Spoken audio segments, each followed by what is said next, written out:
Bien, Andy Carrión es abogado penalista, nos acompaña en estudios a esta hora para poder entender un poco todo lo que se ha revelado en las últimas horas a partir de este aporte de $3.650.000 a la campaña de Keiko Fujimori. Queremos entender un poco qué es lo legal y qué es lo ilícito en esta forma de apoyar a una campaña. Muy buenas noches. Bueno, muy buenas noches, Valeria, y gracias por la invitación.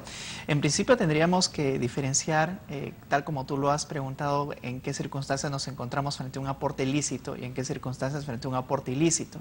Es más, estas son las tesis que está diferenciando actualmente la Fiscalía Especial del equipo de Lava Jato para ver si se imputa o no el delito de lavado de activos. Correcto. En principio, la imputación que se está manejando contra el partido de Keiko Fujimori es de que los dineros ilícitos, partidos de Odebrecht, habrían servido para lavar activos a través del partido de Keiko Fujimori.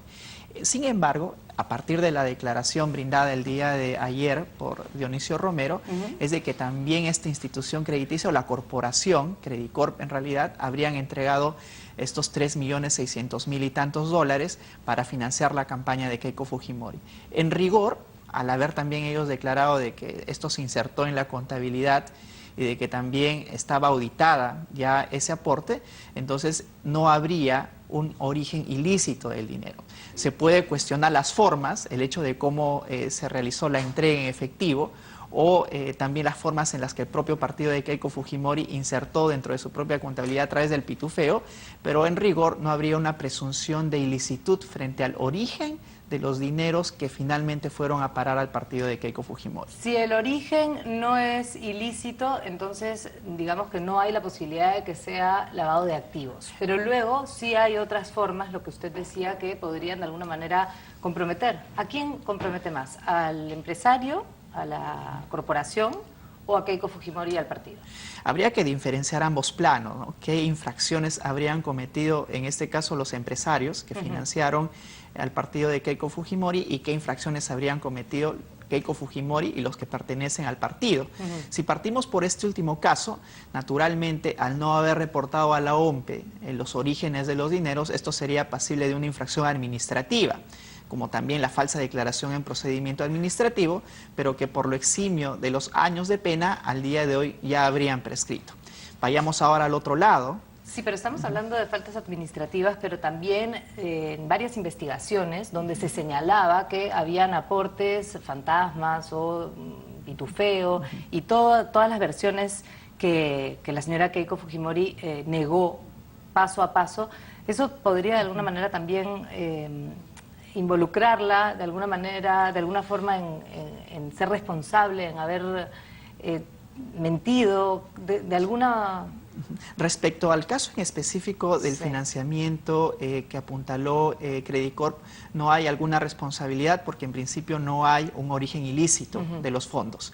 Pero sí en la mecánica, porque la imputación de la Fiscalía a Keiko Fujimori y a otros pertenecientes al partido de Keiko es de que ellos habrían lavado activos derivados de Odebrecht recurriendo a mecánicas oscuras, al pitufeo y a otras formas de insertar el dinero, por ejemplo, en efectivo para la campaña de Keiko Fujimori.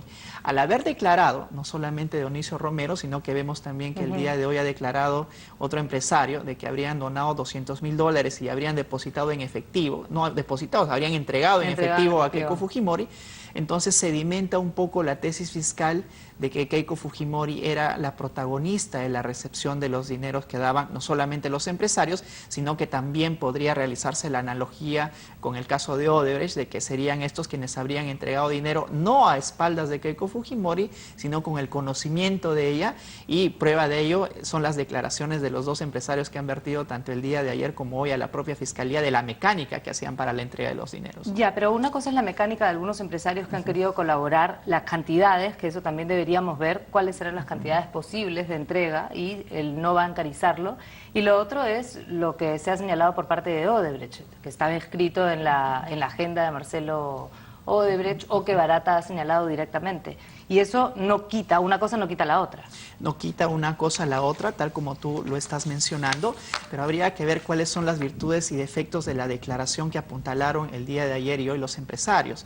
Y yo creo que tiene un aspecto de cargo y otro de descargo, ¿no? El aspecto de cargo es lo que ya conversamos en el sentido de la mecánica que habrían utilizado no solamente respecto a Odebrecht, sino también respecto a los demás empresarios, en el sentido de que era ella la protagonista de la recepción de los dineros. Y el de descargo, en el hecho de que no necesariamente uno puede presumir la ilicitud respecto a todos los empresarios de los cuales uno está recibiendo el dinero. Y para que se configure el delito de lavado de activos es vital, tal como lo dice el decreto legislativo 1106, que uno no solamente recepcione los dineros, sino que presuma que esos dineros tienen un origen ilícito. Y por ejemplo, en el caso de Credit Corp, Keiko Fujimori no habría presumido la ilicitud porque sale de un banco de reconocido prestigio y de que supuestamente también habrían insertado estos montos en la contabilidad. Entonces, lavado de activos está descartado. En este aspecto creo yo que sí, pero habría que ver si hay otro tipo de responsabilidades, tal como tú lo preguntaste, respecto al propio banco. Es decir, ¿qué pasó con el oficial de cumplimiento en su momento? ¿Por qué no informaron a la Superintendencia de Mercado y Valores, por ejemplo? ¿O por qué tampoco la SBS, la Superintendencia de Banco y Seguros, no está al tanto del buen gobierno corporativo que supuestamente debe empezar por las cabezas de las instituciones financieras? Ellos son los que tienen que dar ejemplo, por ejemplo, de la bancarización de los dineros, y son ellos principalmente, como la declaración que brindó ayer Dionisio Romero, de que más bien realizó el aporte en efectivo, cuando eso naturalmente... Ahora, ¿cuál es el límite? Porque él ha dicho que han sido 6 o 7 entregas distintas, ¿no? Para finalmente llegar a este monto de 3.650.000. ¿Cuál es el límite de entrega para un aporte de campaña, por ejemplo, sin ser bancarizado? En el 2011, ¿cuánto era? Bueno, en el 2011, y hay que recordar y hay que contextualizar este tema de los aportes, porque recordemos de que en el año 2011 todavía no estaba vigente la ley actual.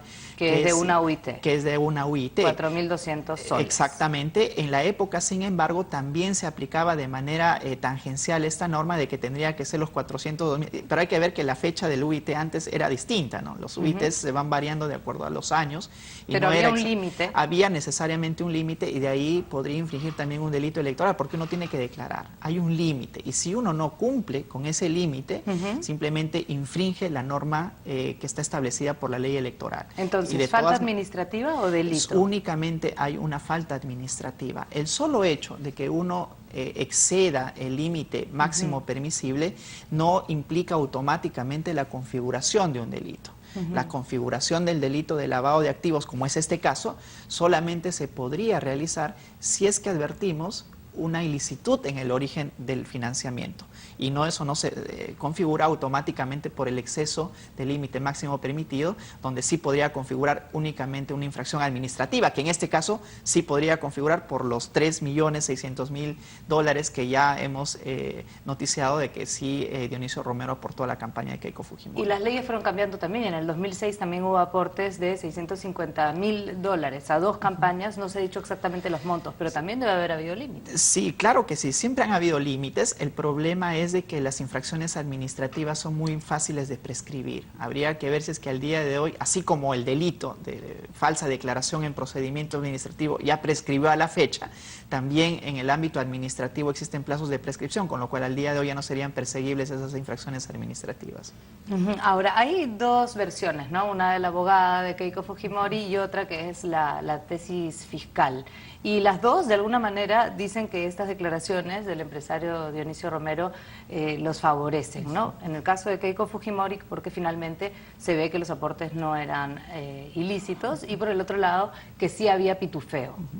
¿Cuál de las 2 pesa más? ¿Por dónde es que se debe ver esta...? Bueno, si lo vemos desde la perspectiva fiscal, es evidente que ellos van a utilizar aquello que les favorezca, ¿no? Y lo que favorece a la Fiscalía definitivamente es de que Keiko Fujimori era protagonista de la recepción de los dineros. Esa es la tesis que hasta el día de hoy ha estado manejando la Fiscalía. Es por eso que en las imputaciones incluso hablan de que ella estaría enterada de los dineros que habrían recibido por parte de la empresa Odebrecht. Así es que esa es la tesis que va a manejar la Fiscalía, que se ve naturalmente corroborada con estas versiones que acaban de vertir hasta el día de hoy los empresarios. Y es evidente que también por la otra parte, es decir, la parte de la defensa, esto corroboraría de que no necesariamente los dineros que ingresaron para la campaña de Keiko Fujimori eran ilícitos.